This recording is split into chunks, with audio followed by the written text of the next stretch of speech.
اور آج میں جس ہستی کا ذکر کرنے جا رہا ہوں وہ بر صغیر پاک و ہند کے اندر ایسی نرالی شان کے مالک ہیں کہ اللہ نے ان کے ذریعے سے وہ کام لیا کہ جو انہی کا مقصود تھا، اور پھر اللہ تعالیٰ نے ان کو جن گوناگوں صلاحیتوں سے نوازا تھا اور جو کرم نوازیاں ان پہ بچپنے کی عمر میں ہی ہو گئیں، اور اللہ تعالیٰ نے ان کو جس کام کے لیے منتخب کیا پھر وہ کام انہوں نے کر کے دکھایا، اس ہستی کا نام امام احمد رضا خان فاضل بریلوی رحمۃ اللہ۔ آپ 13 سال اور کچھ ماہ کی عمر میں مروجہ علوم کی تکمیل کر لیتے ہیں۔ جب بچے گلیوں میں کھیل رہے ہوتے ہیں اعلیٰ حضرت مسند تدریس پہ بیٹھے ہیں، جب بچے گلیوں میں کھیل رہے ہوتے ہیں وہ مسند ارشاد پہ بیٹھے تھے، جب بچے گلیوں میں کھیل رہے ہوتے ہیں اعلیٰ حضرت دارالافتاء میں بیٹھ کے فتوے لکھا کرتے تھے۔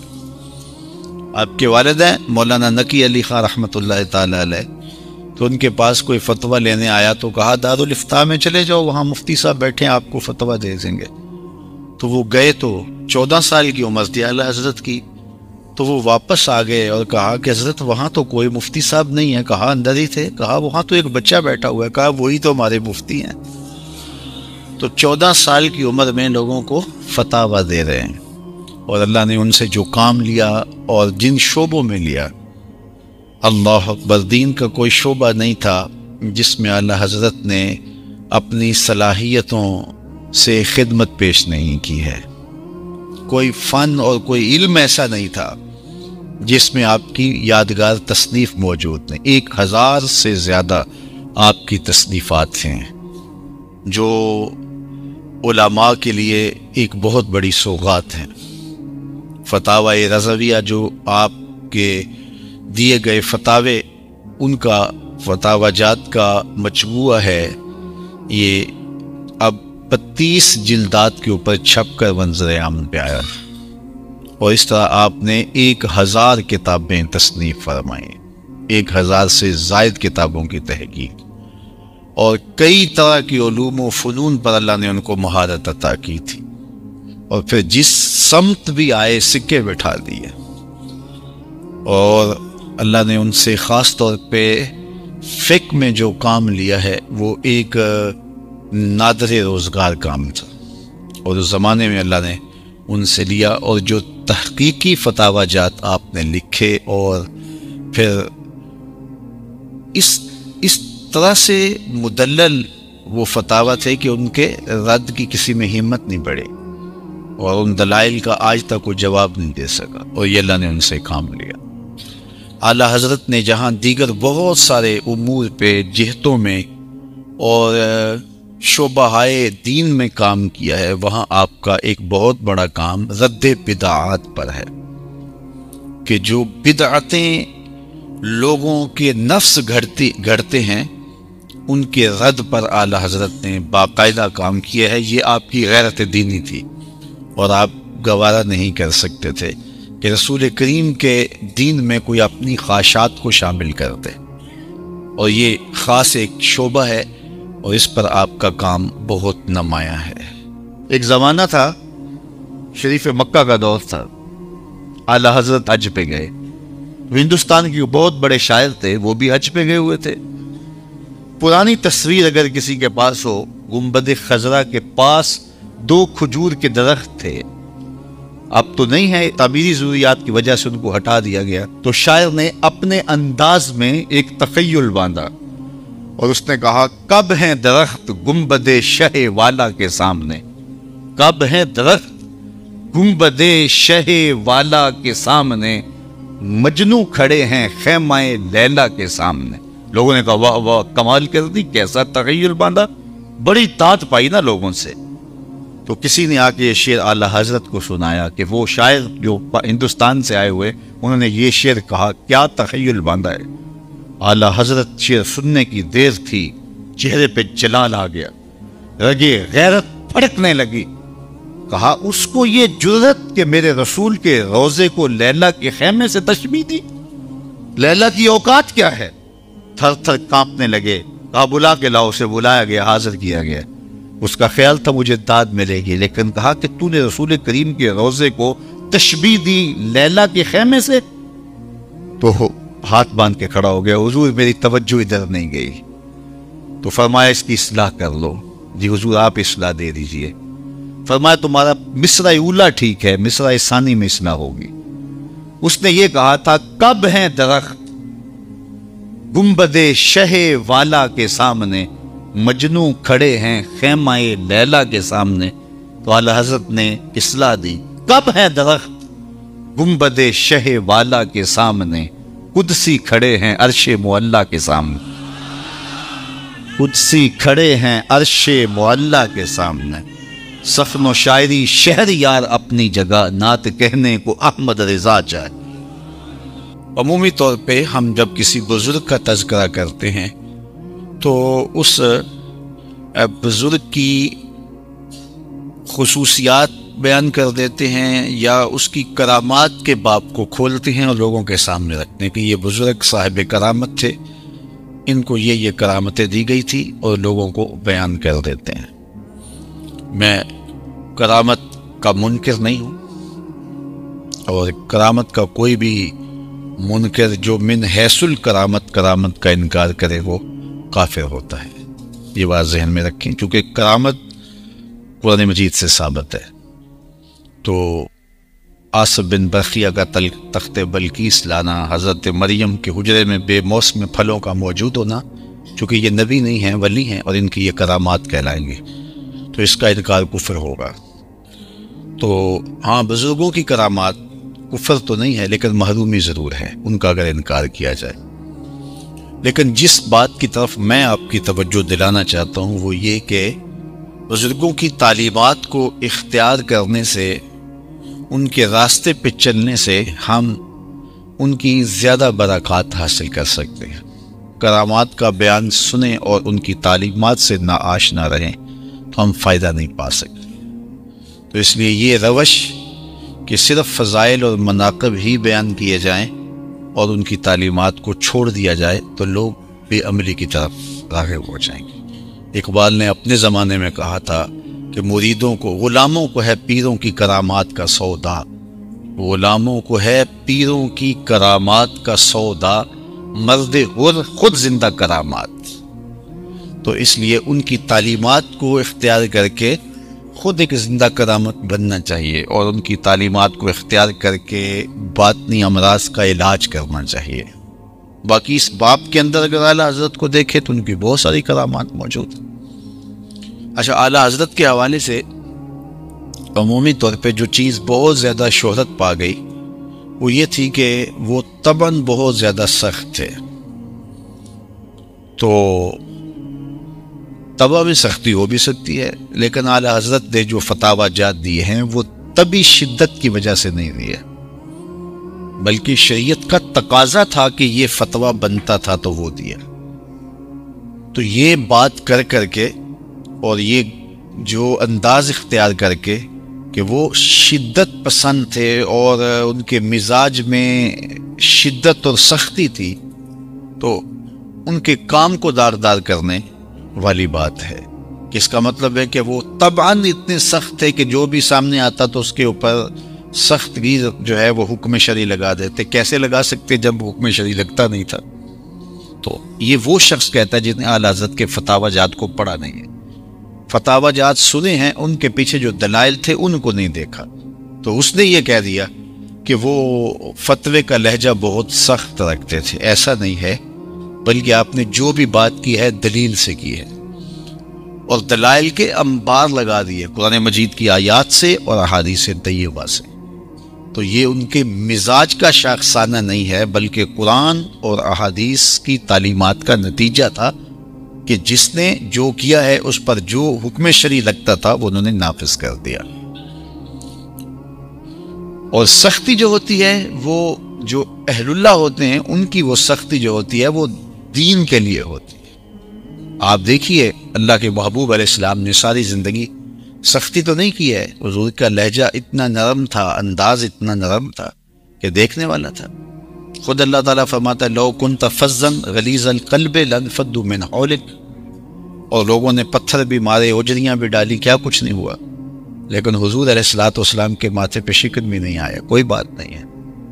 لیکن جب ذات باری تعالیٰ کی بات آئی ہے، غیرت توحید کی بات آئی ہے، تو پھر حضور کے تیور دیکھنے والے تھے۔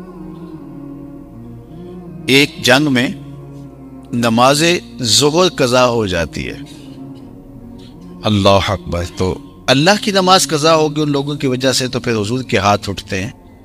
جس محبوب نے ساری زندگی کسی کو بد دعا نہیں دی ہے، آج حضور کے ہاتھ اٹھتے ہیں، اللہم املا بطونہم النار، اے اللہ ان کے پیٹوں میں آگ بھر دے، کہ ان کی وجہ سے تیری نماز، تیرے حضور جو ہم نے سجدہ ریزی کرنی تھی وہ قضا ہوئی۔ تو وہ جو شدت ہے وہ دین کے لیے ہے، تباہ کا نتیجہ نہیں ہے، بلکہ شریعت کا تقاضا تھا، اور اس تقاضے کے تحت آپ نے کوئی ایسی بات کی ہے۔ اعلیٰ حضرت عظیم البرکت امام اہل محبت امام الشاہ احمد رضا خان فاضل بریلوی نے بدعات کے رد میں باقاعدہ کام کیا ہے، اور آپ کے پاس زیادہ تر استفتاء آتے تھے، اور اس طرح کے سوال جب آپ سے پوچھے جاتے تو آپ پوری شدت کے ساتھ شریعت کا جو حکم تھا اس کے اوپر نافذ کرتے، اور وہ حکم بتاتے اور کہتے کہ یہ اس کا حکم ہے۔ تو مختلف زمانوں میں مختلف لوگوں نے مختلف سوال پوچھے، وہ بہت سارے نمونے آپ کے فتاوی جات میں دیکھے جا سکتے ہیں۔ کسی نے کچھ پوچھا، کسی نے کچھ پوچھا، تو آپ نے ان کی نفی کی۔ یہ آج کل یہ جو پرسوں ترسوں جو بدھ گزرا ہے، اسے آخری چہار شنبہ کہتے ہیں، آخری بدھ صفر المظفر کا، تو عمومی طور پہ یہ خیال کیا جاتا ہے کہ یہ اللہ کے محبوب علیہ الصلوۃ والسلام نے اس دن غسل فرمایا تھا، اور ایک طویل مرض سے شفا پائی تھی، اور پھر اس کے بعد حضور کا وصال ہوا تھا۔ تو آپ کچھ لوگ اس دن میں اہتمام کرتے ہیں، چنے تقسیم کرتے ہیں، کھانے تقسیم کرتے ہیں، اور اس دن غسل کرتے ہیں۔ تو اعلیٰ حضرت سے جب پوچھا گیا تو آپ نے فرمایا کہ اس کی کوئی اصل نہیں ہے، اس دن تو مرض پاک کا آغاز ہوا تھا، مرض حضور کو سلامی دینے آئی تھی، اور یہ کہتے ہیں کہ اس دن جو ہے وہ حضور شفا یاب ہوئے تھے۔ اس طرح اور بہت سارے امراض سے بچاؤ کے لیے، نظر بد سے اور دیگر چیزوں سے، اور سائے سے، بھوت پری سے بچنے کے لیے لوگوں کے مختلف ٹونے اور ٹوٹکے ہوتے ہیں، کوئی مختلف رنگوں کے دھاگے اپنے ہاتھوں کے ساتھ باندھ لیتے ہیں۔ تو یہ ہندوانہ رسمیں ہیں، کیونکہ ہم جس معاشرت میں رہ رہے ہیں، اس معاشرے میں ایک طویل عرصہ ہم ہندوؤں کے ساتھ گزار کے آئے ہیں، اور بہت ساری ضعیف الاعتقادیاں ابھی تک جو ہے وہ ہمارے اندر موجود ہیں، اور یہ کوئی کسی نے امام ضامن باندھ لیا، کسی نے دھاگا باندھ لیا، کسی نے یہ وہ گائے، وہ کیا ہوتا ہے، گاڑی نہیں خریدی تو اس کے پیچھے وہ ٹوٹا ہوا جوتا باندھ لیا کہ گاڑی کو نظر نہ لگے۔ میں نے دیکھا بڑے بڑے سمجھدار لوگوں کی گاڑیوں کے پیچھے جوتے بندھے ہوئے ہیں۔ اسی طرح یہ جو گھوڑے کے پاؤں کے نیچے کھری ہوتی ہے، تو کچھ لوگ اس کو مقدس سمجھتے ہیں، اور اس کھری کو دم کروا کے کسی سے پتہ نہیں، تو وہ اپنے گھر کے اندر جو ہے وہ چوگاٹ کے اوپر یا کہیں لگاتے ہیں کہ اس سے برکت ہوگی۔ جو گھوڑے کے پاؤں تلے گندگی کو رونتی کھری ہے، اس میں غلاظت تو آ سکتی ہے، برکت کیسے آ سکتی ہے اس میں؟ تو اس طرح کی چیزیں لوگوں کے اندر اس دور میں مروج تھی، اور آج بھی بعض جہلاء کے اندر ایسی چیزیں مروج ہیں، اور اس طرح کی چیزیں جو ہیں وہ لوگ اپنے اندر رکھتے ہیں۔ لال کافر کے بارے میں اعلیٰ حضرت سے پوچھا گیا کہ وہ حضرت علی نے اس کو مارا تھا، اور پھر اس کے بعد وہ سال کے بعد اٹھتا ہے، اور پھر وہ چیختا ہے، پوچھتا ہے قیامت آئی ہے کہ نہیں آئی، اسے بتایا جاتا ہے کہ نہیں آئی، تو پھر وہ دوبارہ جو ہے وہ وہاں لیٹ جاتا ہے، پھر سال کے بعد اٹھتا ہے، اور کچھ لوگ اس پر اعتقاد رکھتے ہیں۔ اعلیٰ حضرت سے پوچھا گیا، فرمایا کوئی ایسی کہانی ہی نہیں ہے۔ اسی طرح اور بہت سارے قصے سیدنا علی المرتضیٰ رضی اللہ تعالی عنہ کے حوالے سے، سیدہ فاطمہ الزہرا رضی اللہ تعالی عنہا کے حوالے سے بہت سارے قصے موجود ہیں۔ ہمارے گھروں کے اندر وہ 10 بیویوں کی کہانی پڑھی جاتی ہے، اور اسی طرح بعض جگہ پہ وہ حضرت علی المرتضیٰ کا معجزہ پڑھا جاتا ہے۔ معجزہ تو ولی کا ہوتا ہی نہیں ہے، معجزہ تو ہوتا ہی نبی کا ہے، لیکن وہ پڑھا جاتا ہے۔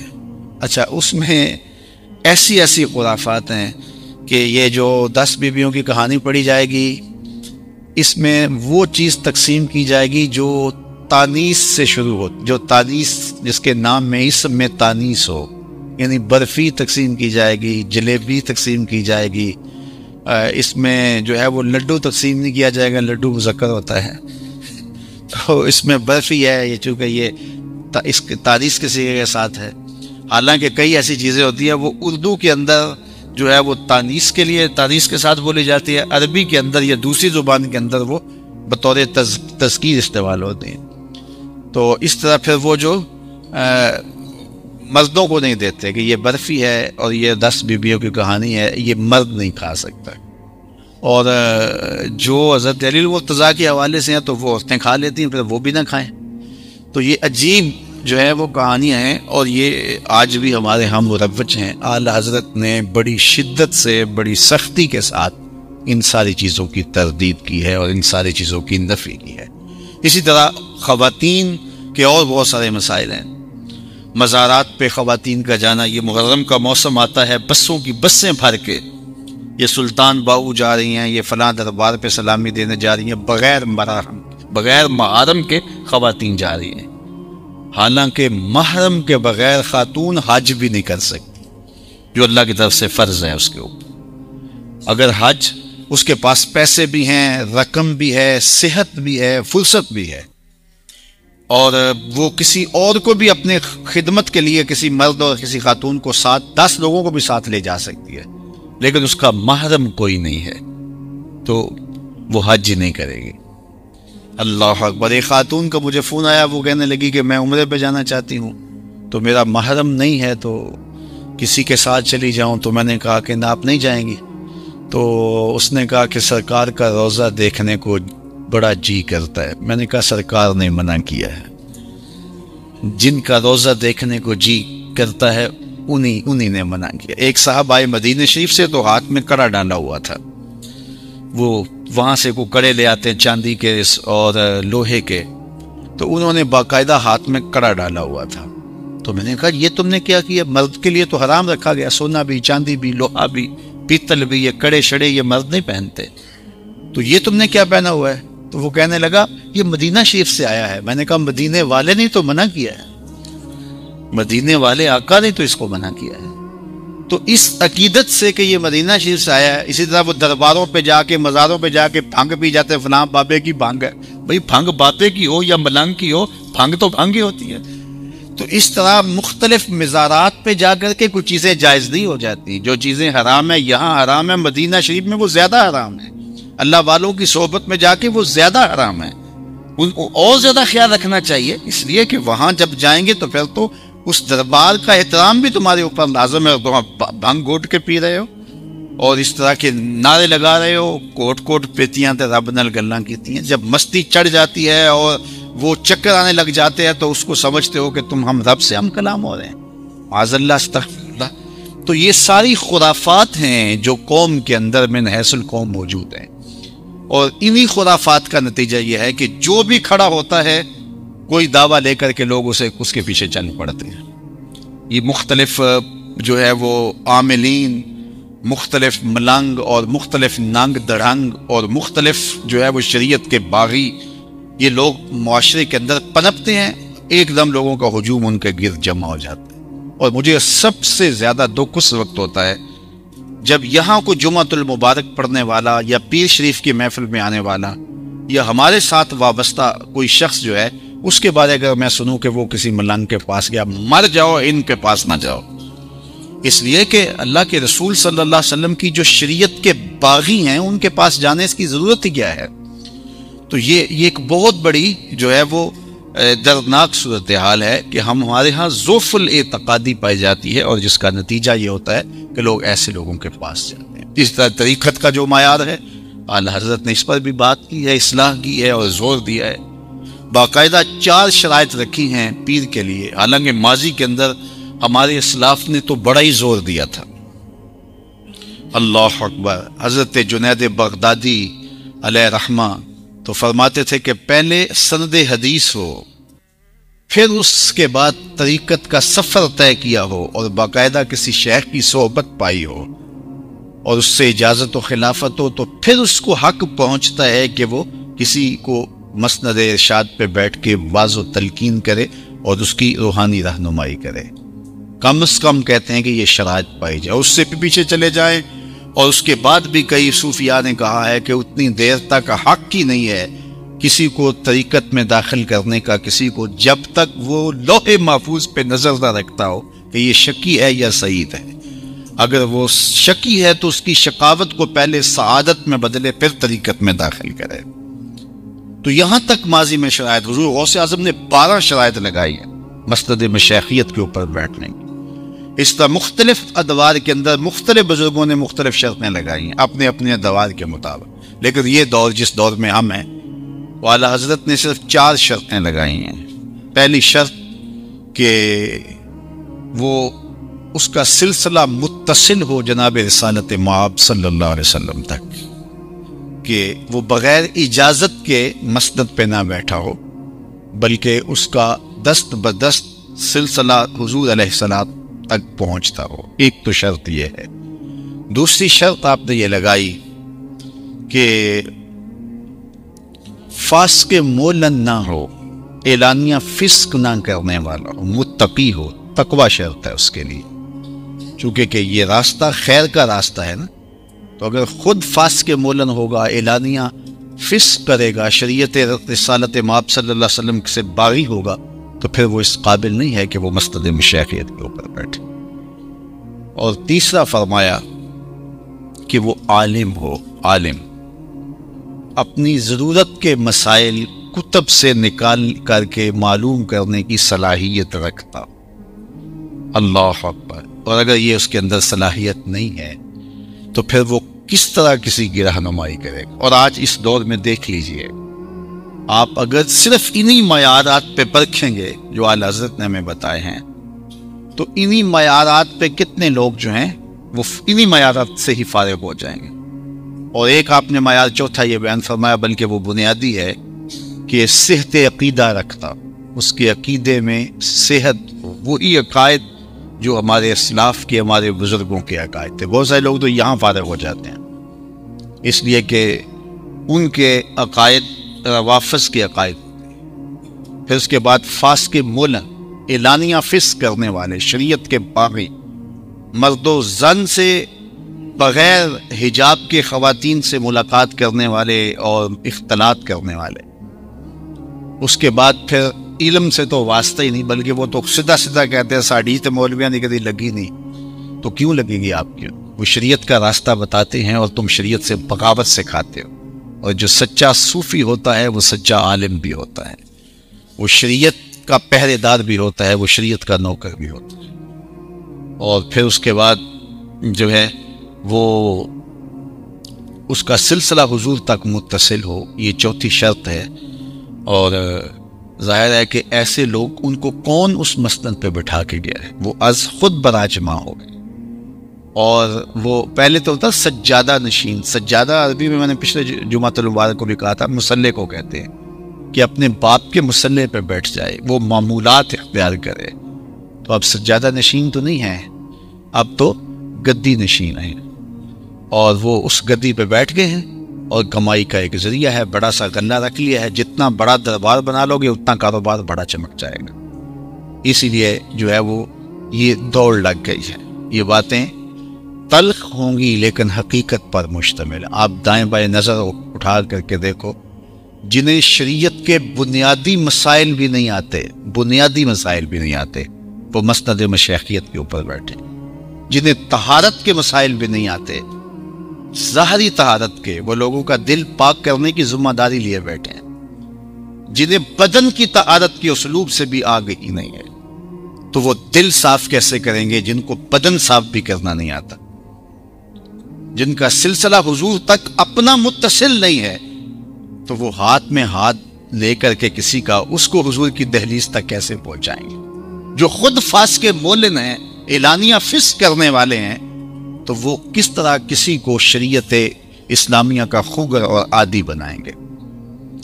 تو اعلیٰ حضرت نے تصوف کا جو حقیقی چہرہ تھا وہ لوگوں کے سامنے رکھا. جو بدعات، منکرات اور خرافات تھے ان سے لوگوں کو بچانے کی کوشش کی اور لوگوں کو صحیح راستہ دکھایا. اسی طرح آداب شرع بتائے، مزارات پہ حاضری کے آداب بتائے، کہ وہاں جا کر کے قبر کو چومنا بھی نہیں ہے، سجدہ بھی نہیں کرنا۔ فرمایا طواف قبور اور سجدہ قبور بالاتفاق حرام ہے، کوئی بھی اس کو حلال نہیں کہتا، جائز نہیں کہتا۔ اس کے جواز کا 14 صدیوں میں ایک عالم بھی قائل نہیں رہا۔ طواف قبور بھی حرام ہے اور سجدہ قبور بھی حرام ہے۔ زیارت قبور بالاتفاق جائز، قبروں کی زیارت کرنا اس میں بھی کوئی اختلاف نہیں ہے، سارے کہتے ہیں قبروں پہ جانا چاہیے اور قبروں کی زیارت کرنی چاہیے۔ یہ دو مسئلے، ایک بالاتفاق حرام یعنی بہت ساری سجدہ قبور اور طواف قبور بالاتفاق حرام، اور زیارت قبور حاضری قبور بالاتفاق جائز۔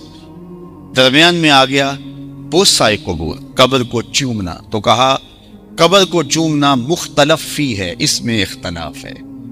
بعض علماء کا خیال ہے چومنے میں کوئی حرج نہیں، اور ان کی دلیل حضرت بلال حبشی کا عمل ہے۔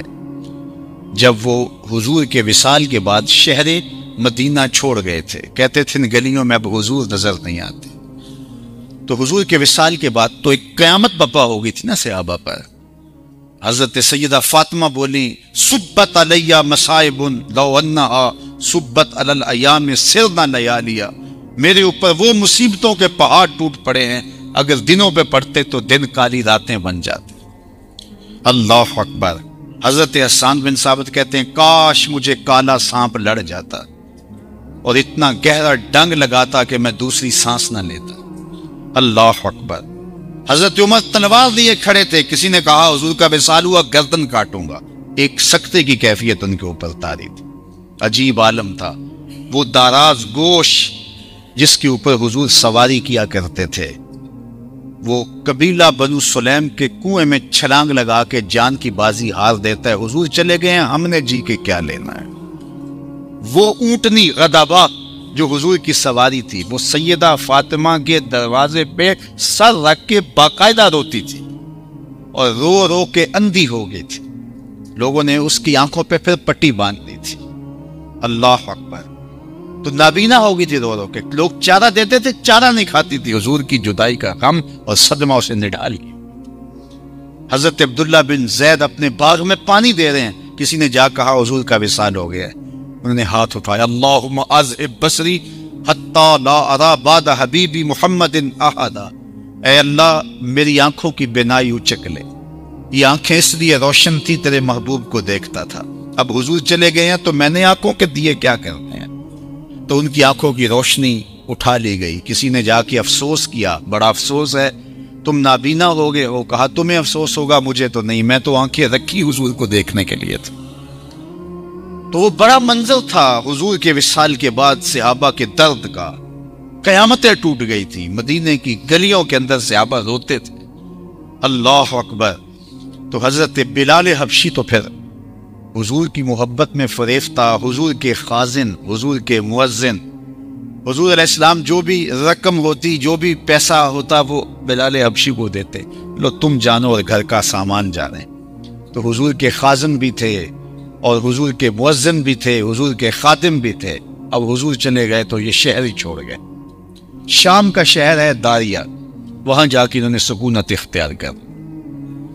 حضرت عمر کے زمانے میں حضور خواب میں ملے بلال حبشی کو اور کیا کہا ما ہاذہ الجفۃ یا بلال، بلال یہ کیا بے وفائی یار ہو کے ملنے بھی نہیں آتے۔ بس پھر بلال پر قیامت ٹوٹ گئی، اٹھے اپنی تیز رفتار سواری پہ بیٹھے اور دن رات سفر کرتے ہوئے مدینے پہنچے۔ اللہ اکبر۔ اور جب مدینہ شریف آئے تو اب میں جو عرض کرنے لگا ہوں تو حدیث کے لفظ ہیں وَمَرَغَ وَجْهَهُ عَلَى قَبْرِ رسول اللہ صلی اللہ علیہ وسلم۔ ابن عساکر نے اس کو لکھا ہے، تاریخ کی کتاب ہے ابن عساکر، اور میں سمجھتا ہوں کہ یہ کتاب شاید سب سے بڑی کتاب ہو۔ میرے پاس ساری کتاب تو نہیں ہے، کتاب کا خلاصہ میں نے خریدا تھا، 40 جلدوں پر ہے کتاب کا، جو خلاصہ ہے وہ 40 جلدوں پہ ہے، میرا خیال 1,20,000 روپے کی اب وہ اس کا خلاصہ آ رہا ہے۔ اور وہ کتاب اگر ہو تو وہ کتنی بڑی ہوگی جو اس کو شارٹ کر کر کے خلاصہ بنایا ہے۔ تو اس میں یہ واقعہ موجود ہے، بلال حبشی رضی اللہ تعالیٰ عنہ آئے وَمَرَغَ وَجْهَهُ عَلَى قَبْرِ رسول، حضور علیہ السلام کی روضہ انور پہ، حضور کی قبر انور کی مٹی پہ اپنا رخسار ملتے تھے۔ تو جنہوں نے چومنے کا جواز ثابت کیا ہے وہ حضرت بلال کے عمل سے کیا ہے۔ اسی طرح حکم آیا، مروان بن حکم، مدینہ المنورہ میں، تو اس نے دیکھا کہ حضور کے روضہ انور کے اوپر کوئی شخص ایسے بازو پھیلا کے تو حضور کے روضہ انور کو چوم رہا ہے، حضور کی قبر کو چوم رہا ہے، اپنے رخسار رگڑ رہا ہے۔ تو اس نے جھڑکنے کے انداز میں کہا کون ہے؟ تو وہ جو چوم رہا تھا نا وہ بھی کوئی معمولی شخص نہیں تھا۔ اس نے سر اٹھا کے کہا اللہ اکبر، میں کسی پتھر کو نہیں پوج رہا، اپنے آقا کی قبر کو چوم رہا ہوں۔ تو جب وہ بولا تو اب مروان کو پتا چلا یہ کون ہے۔ فائزہ ہوا الشیخ ابو ایوب انصاری، یہ صحابی رسول، میزبان رسول حضرت ابو ایوب انصاری تھے۔ تو یہ دو واقعات ہیں۔ تو کچھ لوگوں نے کہا کہ اس سے ثابت ہوا کہ صحابہ کا عمل ہے تو چومنا جائز ہے۔ بعض نے کہا کہ نہیں، جب کوئی چوم رہا ہو تو شک پڑتا ہے کہ سجدہ ریز نہ ہو رہا، تو اس لیے احتیاط کرنے لازم۔ یہ علماء کے مابین اعلیٰ حضرت کا موقف اپنا کیا ہے؟ آپ فرماتے ہیں احوط یہ ہے کہ نہ چوما جائے، احتیاط اسی میں ہے کہ نہ چوما جائے۔ میرا خیال یہ ہے کہ اعلیٰ حضرت نے جو کہا وہ درست کہا، اور ان دو اصحاب نے جو چوما اس کی کیا وجہ تھی؟ ایک مدت کے بعد یہ آئے تھے حضرت بلال حبشی، اور ان کی کیفیت تھی۔ تو اگر کوئی اس کیفیت میں ہو تو اس کا حکم ہوا ہے، لیکن اگر آپ عام حالت میں ہوں تو پھر یہی ادب ہے کہ آپ پیچھے ہٹ کے کھڑے ہوں اور سلام پیش کریں، فاتحہ پڑھیں اور واپسی۔ اللہ اکبر۔ اعلیٰ حضرت نے یہ سب کچھ واضح کر دیا۔ پھر خواتین کے حوالے سے پوچھا گیا کہ ان کو، خواتین کو مزارات پہ جانا چاہیے یا نہیں جانا چاہیے؟ اللہ اکبر۔ تو بڑا سخت موقف دیا، کہا تم یہ پوچھتے ہو، مجھ سے یہ پوچھو جانے والی عورتوں پر لعنتیں کتنی پڑتی، یہ نہ پوچھو جانا چاہیے یا نہیں جانا چاہیے۔ تو اگر محارم کے بغیر خواتین جاتی ہیں، بے پردہ جاتی ہیں، وہاں اختلاط مرد و زن ہوتا ہے، تو پھر یہ موجب لعنت ہے۔ جن لوگوں نے خواتین کے جانے کا جواز بیان کیا ہے اور کہا کہ جو حضور نے اجازت دی تھی اس میں خواتین بھی شامل ہیں، تو انہوں نے بھی شرائط میں دیا ہے، اور وہ شرطیں ہیں کہ عورتیں وہاں اختلاط مرد و زن نہ ہو، محارم کے بغیر نہ ہو، پردے کے بغیر نہ ہو، اور وہاں جزا فضا نہ کریں، آہ و بقا نہ کریں۔ یہ 4 شرطیں پائی جائیں تو پھر جائز ہوتا ہے کم از کم، ضروری نہیں۔ اور اگر یہ 4 شرطیں نہیں ہیں، ان میں سے کوئی ایک بھی کم ہے، تو پھر عورتوں کا نہیں جانا چاہیے۔ تو یہ ہے اعلیٰ حضرت نے ہمیں جو پاکیزہ ستھرا نکھرا ہوا مسلک دیا ہے۔ اب ہمارے جوہلا، سنی کہلانے والے، مسلمان کہلوانے والے، اگر قبروں پہ جا کے سجدہ ریز ہوں، یا ماتھے رگڑیں، یا اس طرح کے امور بجا لائیں، یا دھاگے باندھتے پھریں اپنے ہاتھوں کے اوپر، یا اپنی گاڑیوں پہ جوتے باندھیں، یا جانوروں کی کھریاں باندھیں، یا وہ ملنگوں کے پاس بیٹھے ہوں اور بھنگ گھوٹ گھوٹ کے پی رہے ہوں، اور متاثر بدبودار لوگوں کو اپنا ہادی رہنما سمجھتے ہوں، تو یہ ان کی اپنی افتاد تباہ ہے۔ نہ یہ دین رسول کی تعلیم ہے اور نہ یہ مسلک اعلیٰ حضرت کا پیغام ہے۔ اس لیے اعلیٰ حضرت نے تو ان کی تردید کی ہے اور سختی سے تردید کی ہے۔ اور بہت سارے امور ہیں جن پر بحث کی جا سکتی ہے، لیکن وقت کے دامن میں اتنی گنجائش نہیں ہے کہ میں اس پر مزید تفصیل سے بات کروں۔ اور اس وقت ایک اور مسئلہ درپیش ہے امت مسلمہ کو، اور وہ یہ کہ مغرب یہ چاہتا ہے کہ امت مسلمہ کو دبا دیا جائے، اور یہ ہماری خواہش اور ہماری مرضی کے مطابق چلیں۔ اور یہ وقت کتنا نافرجام ہے کہ ہمارے لیے خادم حرمین بھی امریکہ مقرر کرے گا۔ جس کو وہ چاہے گا وہ خادم الحرمین ہوگا، اور جس کو وہ نہیں چاہے گا وہ حرم کی خدمت بھی نہیں کر سکے گا۔ کیا یہ وقت آنا تھا ہمارے اوپر؟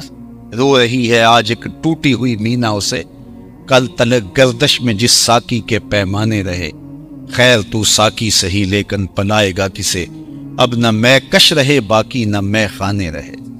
رو رہے ہیں وہ دشتے جنوں پرور جہاں، رقص میں لیلا رہی لیلا کے دیوانے رہے، خیر تو ساکی سہی لیکن پلائے گا کسے، اب نہ میں کش رہے باقی نہ میں خانے رہے. آج نظام میں قد الٹ گیا اور حالات ایسے ہو گئے کہ جن کو وہ چاہیں گے ہمارے دشمن وہی کعبے کا متولی ہوگا, وہی حرم کا خادم کہلائے گا, اور اگر ادھر سے اشارہ نہیں نکلتا اور اشارہ نہیں ملتا تو پھر جو ہے وہ کوئی ہمت نہیں کر سکتا. یہ مسلمانوں کی کمزوری ہے اور ہم اس کمزوری کے مرحلے میں پہنچ چکے ہیں. اب 5 نئی چیزیں تھما دی گئی ہمارے ہاتھ کے اندر کہ 295 بھی ختم کیا جائے. اسی طرح مرزائیوں کو جو کافر قرار دیا گیا اور اقلیت قرار دیا گیا اس کو بھی واپس کیا جائے. پاک فوج کی کڑی نگرانی کی جائے کہ وہ انسانی حقوق کو پامال تو نہیں کر رہی. اور اس طرح 5 چیزوں کو ہمارے ہاتھ میں تھما دیا گیا ہے کہ یہ تم نے کرنا ہے. اور ختم نبوت کا مسئلہ پہلے ہی اس طرح اس کے ساتھ سلوک کیا گیا وہ کسی سے مخفی نہیں ہے. تو یہ نازک وقت ہے اس امت کے اوپر.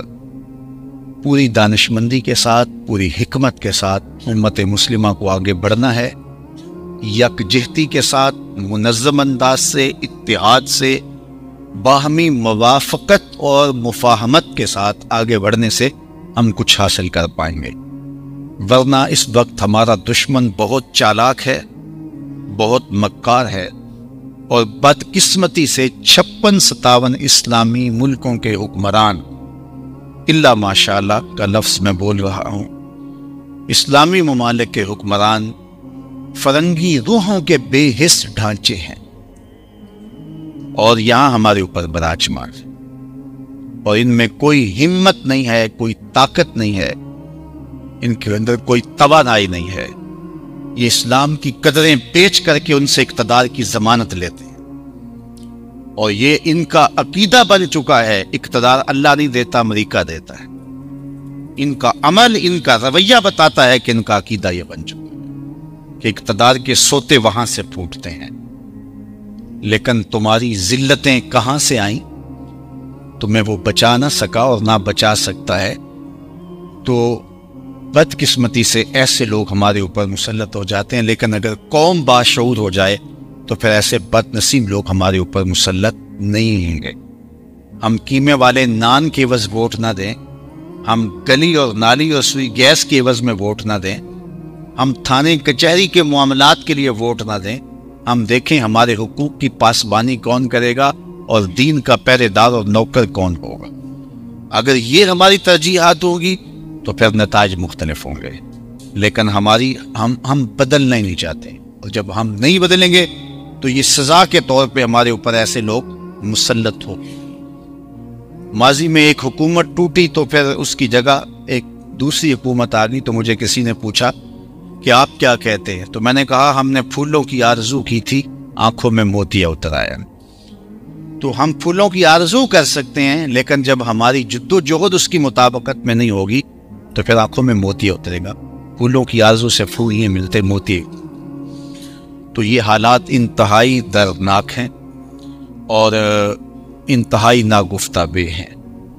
اللہ تعالیٰ دینی قوتوں کو باہم جڑنے کی توفیق عطا, ایسے اسباب, ایسے وسائط اور ایسے وسائل پیدا ہوں, ایسے آلات پیدا ہوں کہ ذمہ داران قوم سر جوڑ کے بیٹھیں اور سمجھیں, اور ان حالات کی حساسیت کو سمجھیں. یہ کیا ہو رہا ہے؟ بہائی اور مرزائی نو آبادیاتی وزارت کے نظام کی پیداوار ہیں, اور بہاؤلہ اور مرزا قادیانی کے مر جانے کے بعد بھی 100 سال ہو گیا ہے ان لوگوں کو سپورٹ کیا جا رہا ہے. اس وقت بہائیت کا بھی پاکستان کے اندر اصل و نفوذ ہو رہا ہے. مرزائیت پہلے سے موجود تھی, لیکن بہائیت کا اصل و نفوذ بھی اس ملک کے اندر ہونے جا رہا ہے. اور پاکستان کے اندر ایک محتاط اندازے کے مطابق, یہ میں آپ کو رپورٹ دے رہا ہوں, ایک محتاط اندازے کے مطابق بیرون ملک جانے کے لالچ میں اور وہاں کی نیشنلٹی لینے کے لالچ کے اندر پاکستان میں 10,000 لوگ سالانہ مرزائی لکھ رہے ہیں. اپنے آپ کو مرزائی لکھ رہے ہیں, اپنا دین بیچ رہے ہیں, دھرم بیچ رہے ہیں, ایمان بیچ رہے ہیں. شہریت حاصل کرنے کے لیے ممالک کی اور باہر جانے کے چکر کے اندر متاع دین اتنی سستی ہو گئی، دین اتنا سستا ہو گیا ہے کہ ایک ملک کی شہریت کے لیے ایک بندہ اپنا دین بیچ دیتا ہے، اور حکمران تو اپنا سب کچھ بیچ رہے ہیں، آبروئیں بیچ رہے ہیں، عزتیں بیچ رہے ہیں۔ کیا انہوں نے بیٹیوں کے سودے نہیں کیے؟ ڈالروں کے عوض کے اندر قوم کی بیٹیاں نہیں دی انہوں نے؟ ماضی میں کیا ہوا اور اب کیا ہو رہا ہے؟ گلا وفائے جفا نما جو حرم کو اہل حرم سے ہے، کسی بت کدے میں بیان کروں تو صنم بھی کہہ دیں ہری ہری۔ ایک بیٹی دیبل کے ساحل پہ پکارتی ہے محمد بن قاسم کو، تو محمد بن قاسم اللہ کے قہر کی بجلی بن کے آتا ہے۔ لیکن آج کتنی بیٹیاں ہیں جو پکار رہی ہیں، ہے کوئی ان کی پکار کو سننے والا؟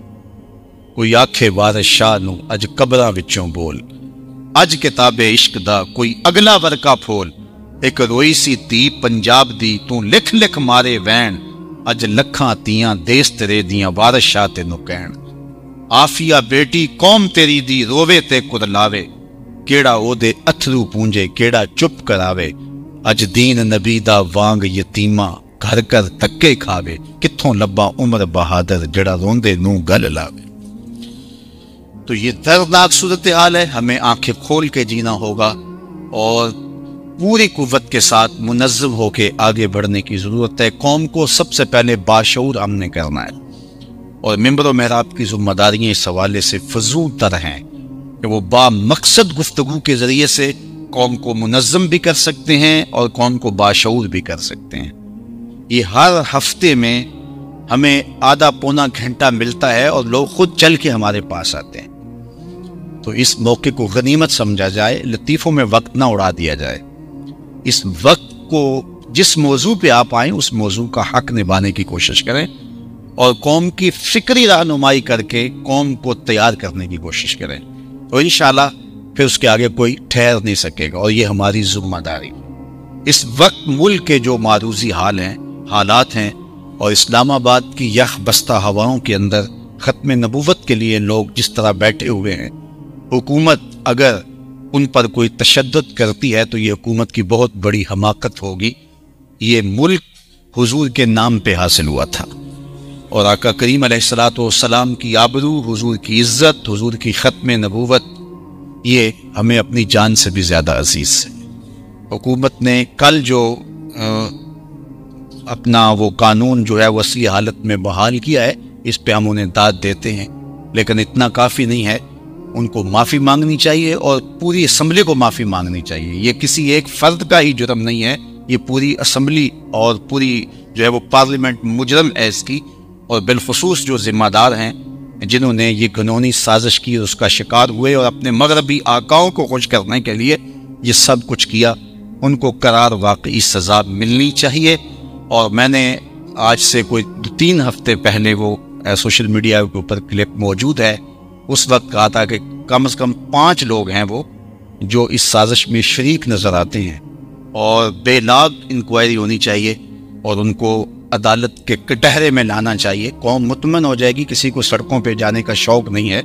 اگر تم انصاف فراہم کرو گے تو لوگ گھروں میں چین اور قرار سے بیٹھیں گے، لیکن تم اگر انصاف فراہم نہیں کرو گے تو بہت سارے امور میں ہم گوارا کر لیتے ہیں، برداشت کر لیتے ہیں، لیکن حضور کا نام ہماری آبرو ہے، حضور کا نام ہماری عزت ہے۔ اقبال کے سارے کلام کا رس نچوڑیں تو جوس یہ نکلتا ہے کہ محمد سے وفا تو نے تو ہم تیرے ہیں، یہ جہاں چیز ہے کیا لوح و قلم تیرے ہیں۔ وآخر دعوانا ان الحمد